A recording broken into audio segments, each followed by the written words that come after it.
नमस्कार दोस्तों, बहुत बहुत स्वागत है आप सभी का एक बार फिर से। जी हाँ दोस्तों, पूरे दिन की कई महत्वपूर्ण और बड़ी खबरें निकलकर सामने आ रही हैं। जानेंगे सभी खबरों को विस्तार से। तो दोस्तों, खबरों में आगे बढ़ने से पहले वीडियो को एक प्यार भरा लाइक जरूर कर दें और ताज़ा खबरों को जानने के लिए चैनल को सब्सक्राइब भी जरूर कर लें। तो देखते हैं पहली बड़ी खबर क्या निकल कर सामने आ रही है। केरल में भारी बारिश से तबाही, 21 की मौत, तमिलनाडु में बिगड़े हालात, उत्तराखंड समेत कई राज्यों में अलर्ट, सेनाओं ने संभाला मोर्चा। दिया दोस्तों, आपको बता दें कि देश के कई राज्यों में भारी बारिश से हालात खराब हो गए हैं। केरल में भारी वर्षा से बनी बाढ़ की स्थिति और भूस्खलन से मरने वालों की संख्या बढ़कर 21 हो गई है। कोट्टयम के कोट्टिकल इलाके में सबसे ज्यादा लोग मारे गए हैं। मरने वालों में महिलाएं और बच्चे ज्यादा हैं। दर्जनों लोग घायल हैं, जबकि करीब 1 दर्जन लोग लापता हैं। बाढ़ प्रभावित इलाकों में सैकड़ों लोग फंसे हुए हैं। सेना के तीनों अंगों बचाव दल और एनडीआरएफ की टीम बचाव और राहत अभियान में जुट गई है। तमिलनाडु में भी हालात अच्छे नहीं है। उत्तराखंड में भारी बारिश को लेकर अलर्ट जारी हुआ है। वहीं प्रधानमंत्री नरेंद्र मोदी ने राज्य के मुख्यमंत्री पिनरई विजयन से फोन पर बात की है। हर संभव सहायता का भरोसा दिया है। केंद्रीय गृह मंत्री अमित शाह ने कहा है कि केरल की स्थिति पर नजर रखी जा रही है। सहायता में कोई कमी नहीं छोड़ी जाएगी। आपको बता दें, केरल के राजस्व मंत्री राजन ने बताया है कि कोट्टयम जिले के 12 लोगों के शव बरामद किए गए हैं, जबकि इडुक्की जिले में 3 लोगों के शव मिले हैं। 5 लोग लापता भी हैं। इस पर्वतीय जिले में भूस्खलन की कई घटनाएं हुई हैं। इसके चलते कई गाँव का आवागमन भी बाधित हुआ है। वहीं मौसम विभाग ने अरब सागर में बन रहे हवा के कम दबाव के क्षेत्र के मद्देनजर राजधानी तिरुवनंतपुरम सहित केरल के 11 जिलों को भारी वर्षा की आशंका जताई है। इन जिलों में कोट्टयम और इडुक्की भी शामिल है। अगर वहां तेज बारिश होती है तो दोनों जिलों के हालात गंभीर हो जाएंगे। जेल में हुई आर्यन खान की काउंसलिंग, समीर वानखेड़े को किया वादा, आपको एक दिन मुझ पर गर्व होगा। जी हाँ दोस्तों, आपको बता दें, शाहरुख खान के बेटे आर्यन खान की जमानत पर फैसला 20 अक्टूबर तक सुरक्षित है। इस दौरान जेल में आर्यन खान की काउंसलिंग भी की गई। ये counselling NCB officer Sameer Wankhede की मौजूदगी में की गई। इस दौरान आर्यन ने समीर वानखेड़े से वादा किया कि वो जेल से निकलकर एक अच्छे आदमी बनेंगे और एक दिन समीर वानखेड़े को उन पर गर्व होगा। आर्यन ने यह भी वादा किया कि इसके बाद वो गरीब और जरूरतमंदों की मदद करेंगे। गौरतलब कि आर्यन खान 3 अक्टूबर को ड्रग्स केस से गिरफ्तार के बाद एनसीबी की कस्टडी में थे। उनकी न्यायिक हिरासत 7 अक्टूबर को सौंपी गई। आपको बता दें, इसके बाद इसे हर दिन आर्यन खान की जमानत की अपील की गई, जिसे खारिज कर दिया गया। आखिरकार 14 तारीख को उनकी जमानत पर फैसला 20 अक्टूबर तक सुरक्षित रख दिया गया, जिसके बाद उन्हें 6 दिन के जेल बिताने ही थे। आर्यन को 14 दिन से पहले तक क्वारंटीन सेल में रखा गया था, लेकिन 14 को उन्हें जनरल वार्ड में शिफ्ट कर दिया गया। कॉन्ट्रैक्ट किलिंग की जगह अब सरकारी हत्याओं ने ले ली है। संजय राउत ने मोदी सरकार पर किया तीखा हमला। जी हाँ दोस्तों, आपको बता दें, शिवसेना नेता और राज्यसभा सांसद संजय राउत ने जांच एजेंसियों की कथित दुरुपयोग को लेकर केंद्र की नरेंद्र मोदी सरकार पर भाजपा पर तीखा हमला किया है। शिवसेना सांसद संजय राउत ने रविवार 17 अक्टूबर को आरोप लगाया है कि महाराष्ट्र की राजनीतिक प्रतिद्वंदियों को खत्म करने के लिए अब कॉन्ट्रैक्ट किलिंग की जगह सरकारी हत्याओं ने ले ली है। संजय राउत ने कहा कि केंद्रीय जांच एजेंसियां दिल्ली में सत्ताधारी पार्टी के लिए कॉन्ट्रैक्ट किलर्स के रूप में काम कर रही है। शिवसेना के नेतृत्व वाली महाविकास आघाड़ी AMVA सरकार के कुछ मंत्रियों और नेताओं के खिलाफ प्रवर्तन निदेशालय ईडी और आयकर विभाग की जांच कर रही है। इसके अलावा एक मंत्री के खिलाफ सीबीआई की भी जांच चल रही है। आपको बता दें, संजय राउत ने शिवसेना के मुखपत्र सामना में साप्ताहिक कॉलम रोक टोक के केंद्र सरकार और भाजपा के खिलाफ बातें लिखी हैं। संजय राउत ने शिवसेना के मुखपत्र सामना के कार्यकारी संपादक हैं। संजय राउत ने लिखा है कि क्या महाराष्ट्र में कानून का शासन है या फिर छापेमारी चल रही है। केंद्रीय जांच एजेंसियों के माध्यम से किए जा रहे रिकॉर्ड तोड़ छापेमारी को देखते हुए ये सवाल मन में आता है। कोवैक्सीन को अक्टूबर के अंत तक WHO से मिल सकती है आपात इस्तेमाल की मंजूरी। जी हाँ दोस्तों, आपको बता दें, भारत बायोटेक की कोविड-19 वैक्सीन कोवैक्सीन को आपातकालीन उपयोग की मंजूरी मिलने में थोड़ा और इंतजार करना पड़ सकता है। विश्व स्वास्थ्य संगठन WHO ने इस महीने के अंत तक इस वैक्सीन को अप्रूवल दे सकता है। कोवैक्सीन निर्माता कंपनी भारत बायोटेक लगातार WHO को टीके के डेटा के बारे में जानकारी मुहैया करवा रहा है। हाल में संगठन के अनुरोध पर 27 सितंबर को आंतरिक जानकारी मुहैया कराई गई थी। WHO के मुख्य वैज्ञानिक और सोमैया स्वामीनाथन ने रविवार को जानकारी दी कि WHO की तकनीकी सलाहकार समूह की बैठक 26 अक्टूबर को हैदराबाद स्थित भारत बायोटेक कोविड-19 वैक्सीन को आपातकालीन उपयोग पर विचार करने के लिए होगी। उन्होंने आगे कहा कि औपचारिकताओं को पूरा करने के लिए विश्व स्वास्थ्य निकाय हैदराबाद स्थित भारत बायोटेक के साथ मिलकर काम कर रहा है। कोरोना से मरने वाले के परिवारजनों को मिलेगी आर्थिक मदद, योगी सरकार देगी 50-50 हजार रुपए। जी हाँ दोस्तों, आपको बता दें सुप्रीम कोर्ट की फटकार के बाद आखिरकार सरकार ने कोविड से मरने वाले परिवारजनों को मुआवजे की राशि तय कर दी है। कोरोना वायरस संक्रमण के कारण मरने वाले के परिवारजनों को प्रदेश की योगी आदित्यनाथ की सरकार 50-50 हजार रुपए का आर्थिक मदद देगी। साथ ही ये भी सुनिश्चित किया जाएगा कि एक भी पात्र परिवार इस राहत राशि से वंचित न रहे। हालांकि अभी इस संबंध में कोई गाइडलाइन जारी नहीं हुई है, लेकिन जल्द ही विस्तृत गाइडलाइंस जारी कर दी जाएगी। केंद्र सरकार के अनुसार मुआवजा चाहने वालों को एक आवेदन करना होगा। जो पात्र होंगे उन्हें district disaster management authority DDMA के जरिए अनुग्रह राशि दी जाएगी। अमर उजाला की खबर के मुताबिक प्रदेश सरकार ने राहत राशि के वितरण के सुचारू क्रियान्वयन के लिए जिलों में जिला अधिकारी की अध्यक्षता में एक समिति गठित की जाएगी। भारत सरकार के निर्देशानुसार अनुरूप राहत राशि प्रदान करने के संबंध में सभी आवश्यक तैयारियां कर ली जाएं। दोस्तों, अगर आप भी अपने गांव, शहर या राज्य की खबरें देखना चाहते हैं तो कमेंट्स में अपने गांव, शहर या राज्य का नाम जरूर लिखें। और अगर आपको अभी तक किसी भी सरकारी सुविधा का लाभ नहीं मिला है तो वो भी कमेंट्स करके जरूर बताएं कि सरकार की कौन सी योजना आप तक नहीं पहुंची है, जिससे कि आपकी बात हमारे चैनल के माध्यम से सरकार तक पहुंचाई जाए। तो चलिए बढ़ते हैं अगली बड़ी खबर की ओर। युवराज सिंह को हरियाणा पुलिस ने किया अरेस्ट, अनुसूचित जाति पर की थी अपमानजनक टिप्पणी। जी हाँ दोस्तों, आपको बता दें क्रिकेटर युवराज सिंह को अनुसूचित जाति समाज के बारे में अपमानजनक टिप्पणी करने के मामले में हाथी हिसार हरियाणा पुलिस ने शनिवार को गिरफ्तार कर लिया। युवराज सिंह ने हिसार स्थित पुलिस विभाग के गजेटेड ऑफिसर महस में पूछताछ की गई। हालांकि हाईकोर्ट के आदेशों पर युवराज सिंह को औपचारिक जमानत पर छोड़ा गया। युवराज सिंह पर आरोप है कि उन्होंने बीते साल रोहित शर्मा से लाइव चैट में युजवेंद्र चहल पर अनुसूचित जाति प्रति अपमानजनक टिप्पणी की थी। दरअसल पिछले साल लॉकडाउन के दौरान युजवेंद्र चहल टिकटॉक पर अपने डांस के वीडियो को अपलोड करते थे। उसी पर इंस्टाग्राम में रोहित शर्मा के साथ बातचीत करते हुए युवराज ने अभद्र टिप्पणी की थी। ये कमेंट जाति सूचक था, जिसके बाद युवराज सिंह के खिलाफ सोशल मीडिया पर उनका जमकर विरोध हुआ था। जिसके बाद शहर के दलित अधिकार करता रजत कलसन ने हांसी थाना शहर में SC/ST एक्ट IPC की विभिन्न धाराओं में मुकदमा दर्ज कराया था। दिल्ली में एंटी डस्ट कैंपेन के बाद रेड लाइट ऑन गाड़ी ऑफ अभियान की शुरुआत, जान ले ये नियम।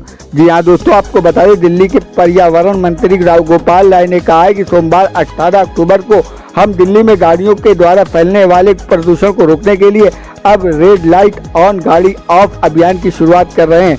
गोपाल राय ने कहा कि राष्ट्रीय राजधानी की वायु गुणवत्ता बहुत खराब है, श्रेणी में आ गई है, इसलिए दिल्ली सरकार ने शहर में रेड लाइट ऑन गाड़ी ऑफ अभियान शुरू करने का फैसला किया है। दिल्ली में 18 अक्टूबर से रेड लाइट ऑन गाड़ी ऑफ अभियान की शुरुआत होगी और अभियान का पहला चरण 18 नवंबर तक चलेगा। आपको बता दें कि गोपाल राय ने रेड लाइट ऑन गाड़ी ऑफ अभियान के बारे में बात करते हुए गुरुवार को कहा था, 18 अक्टूबर से हम रेड लाइट ऑन गाड़ी ऑफ अभियान शुरू कर रहे हैं। अभियान का पहला चरण 18 नवंबर तक चलेगा। इस संबंध में संबंधित विभागों के अधिकारियों और नागरिक सुरक्षा एवं पर्यावरण विभाग, ट्रैफिक पुलिस के साथ एक संयुक्त बैठक की गई। इसके तहत 13 पुलिस जिलों में 100 चौकों पर 2500 नागरिक सुरक्षा स्वयंसेवकों की तैनात किया जाएगा। 90 चौराहों पर प्रत्येक में से 10 सदस्य होंगे, जबकि शेष 10 प्रमुख चौराहों पर 20 पर्यावरण मार्शल तैनात किए जाएंगे। कांग्रेस नेता नटवर सिंह बोले, CWC की बैठक महज औपचारिकता थी, सोनिया गांधी 21 साल से पार्टी की फुल टाइम बॉस। जी हाँ दोस्तों, आपको बता दें कांग्रेस के दिग्गज नेता और पूर्व विदेश मंत्री नटवर सिंह ने रविवार को कहा कि कांग्रेस कार्य समिति CWC की बैठक महज एक औपचारिकता थी, क्योंकि सोनिया गांधी 21 सालों से पार्टी की पूर्णकालिक अध्यक्ष हैं। मीडिया से बात करते हुए सिंह ने कहा कि पार्टी अध्यक्ष का अगला चुनाव सितंबर 2022 में होगा। पार्टी अध्यक्ष के लिए कोई रिक्ति नहीं थी, सोनिया गांधी ही पार्टी की बॉस हैं। वे 21 सालों से पार्टी की बागडोर संभाल रही हैं। उन्होंने कहा कि शनिवार को ही CWC की बैठक में कोई नतीजा नहीं निकला है। वहीं नटवर सिंह ने कहा कि इस बैठक को कोई परिणाम नहीं निकलना था, क्योंकि बैठक में शोर मचाने वाले सदस्य ही बैठक के दौरान चुप रहे। ये पूछने जाने पर कि क्या अगले साल कई राज्यों में होने वाले विधानसभा चुनाव से पहले पार्टी के नेताओं को एकजुट करने के लिए कांग्रेस ने CWC की बैठक बुलाई है।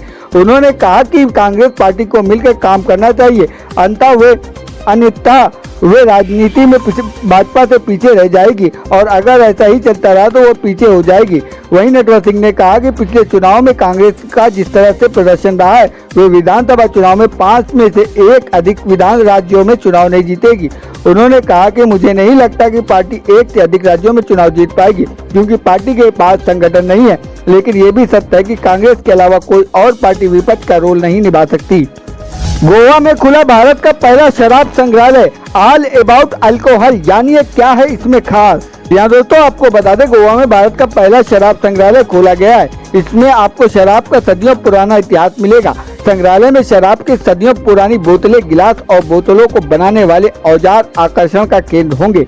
इस संग्रहालय को स्थानीय व्यवसायी नंदन कुलचलकर ने उत्तरी गोवा के कैंडोलिम गांव में बनवाया है। आपको बता दें, इस संग्रहालय में गोवा के स्थानीय काजू से निर्मित शराब, फेनी के कई कहे अनकहे तथ्य आपको मिलेंगे कि कैसे सदियों से इस शराब को सदियों पहले स्टोर किया जाता था। संग्रहालय में फेनी से जुड़ी सैकड़ों कलाकृतियां हैं, जिनमें बड़े पारंपरिक कांच के वेसल शामिल हैं, जिसमें सदियों पहले स्थानीय काजू आधारित शराब का वर्णन किया जाता था। कुलचलकर ने कहा है कि इस संग्रहालय को शुरू करने का उद्देश्य दुनिया को गोवा की विरासत, मुख्य रूप से गोवा की कड़ाकेदार फेनी शराब से दुनिया को अवगत कराना है। आपको बता दें कि उन्होंने कहा, यदि आप स्कॉटलैंड जाते हैं तो वहाँ के लोग अपने यहाँ शराब को लेकर काफी खुश होते हैं। इसी प्रकार रूस के लोग भी अपने यहाँ शराब को लेकर खासे उत्साही हैं। उन्होंने कहा कि जब हम भारत आते हैं तो हम शराब को लेकर अलग तरह के पेश करते हैं। अपनी प्रवृत्ति का पालन करते हुए मैंने शराब को समर्पित भारत का पहले संग्रहालय स्थापित करने का फैसला किया है। दलित हत्या के बाद निहंग सिखों से दूरी बना रहे हैं टिकैत, कहा अभी उनकी जरूरत नहीं, जब लगेगी तो बुला लेंगे। जी हाँ दोस्तों, आपको बता दें, सिंधु बॉर्डर पर किसानों का आंदोलन जारी है। हाल ही में वहां पर बेरहमी से एक दलित की हत्या कर दी गई। इस घटना की जिम्मेदारी निहंग समूह निर्भर खालसा ओढ़ना दल ने ली है। घटना के बाद से किसान आंदोलन पर भी सवाल खड़े हो रहे हैं। साथ ही बीजेपी समेत कई संगठनों ने आंदोलन वाली जगह पर खाली कराने और आरोपियों पर कड़ी कार्रवाई की मांग की है। इस बीच पिछले मामले की भारतीय किसान यूनियन के प्रवक्ता राकेश टिकैत का बयान सामने आया है। उन्होंने कहा कि इस घटना को किसान आंदोलन से न जोड़ने की अपील की है। साथ ही निहंग सिखों से दूरी बनाते हुए नजर आए। आपको बता दें, ANI से बात करते हुए राकेश टिकैत ने कहा कि पहले भी बातचीत हुई थी कि निहंग फौज की अभी जरूरत नहीं है, जब जरूरत होगी तो बुला लेंगे, लेकिन कुछ लोग पहले से दिन से यहाँ मौजूद हैं। हाल ही में हुई घटना धार्मिक मामला है, इसका किसान आंदोलन से कोई लेना देना नहीं है। आरोपियों ने भी कहा है कि उनका धार्मिक मामला है, सरकार प्रदर्शन इससे न जोड़े, ऐसे में उनसे बातचीत की जा रही है। टिकैत ने आगे कहा कि उनकी निहंग अभी यहाँ पर जरूरत नहीं है, जब जरूरत होगी तो बुला लेंगे। महामारी शुरू होने के बाद पहली बार मुंबई में कोरोना से नहीं हुई कोई मौत। जी हाँ दोस्तों, आपको बता दें, देश की आर्थिक राजधानी मुंबई में कोरोना को लेकर राहत भरी खबर है। पिछले साल कोरोना वायरस महामारी के फैलने के बाद पहली बार मुंबई में 24 घंटों में किसी भी कोविड से मौत नहीं हुई है। देश की वित्तीय राजधानी कोरोना महामारी में सबसे अधिक प्रभावित शहरों में से एक है। मुंबई में पिछले 24 घंटों में कोरोना संक्रमण के 367 नए मामले दर्ज किए। BMC स्वास्थ्य विभाग के अनुसार मुंबई में कोरोना में फिलहाल एक्टिव केस 5030 हैं। फिलहाल मुंबई का पॉजिटिव रेट 1.27% है हो गया। लेकिन कोरोना का फिलहाल एक्टिव केस 5030 है। मुंबई महामारी की दूसरी लहर अप्रैल चरम पर पहुंच गई थी। अप्रैल में शहर में कोरोना के सबसे अधिक मामले दर्ज हुए थे और सबसे अधिक मौतें हुई थी। इस महीने में एक दिन में 11,000 से अधिक मामले दर्ज किए गए थे। वहीं दिल्ली में पिछले 24 घंटों में 32 नए कोविड-19 मामले, 38 रिकवरी दर्ज की गई। इस दौरान कोविड की कोई मौत नहीं हुई है। बांग्लादेश में हिंदू मंदिरों और दुकानों पर हमला, अल्पसंख्यकों ने दिया देशव्यापी अनशन का ऐलान। यहाँ दोस्तों आपको बता दें, कुरान के कथित अपमान के मामले में बांग्लादेश में हिंदुओं के खिलाफ हिंसा थमने का नाम नहीं ले रही है।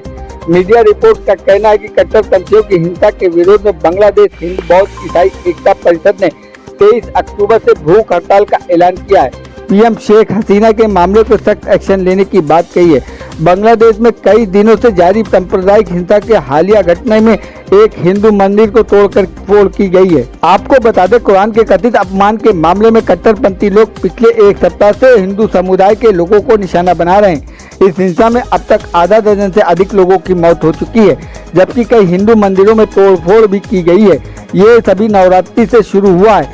हिंसा को देखते हुए चटगांव में बांग्लादेश हिंदू बौद्धिक क्रिश्चियन यूनिटी की काउंसिलिंग ने दुर्गा पूजा समारोह के दौरान हुए हमले के विरोध में 23 अक्टूबर से धरना और अनशन की घोषणा की है।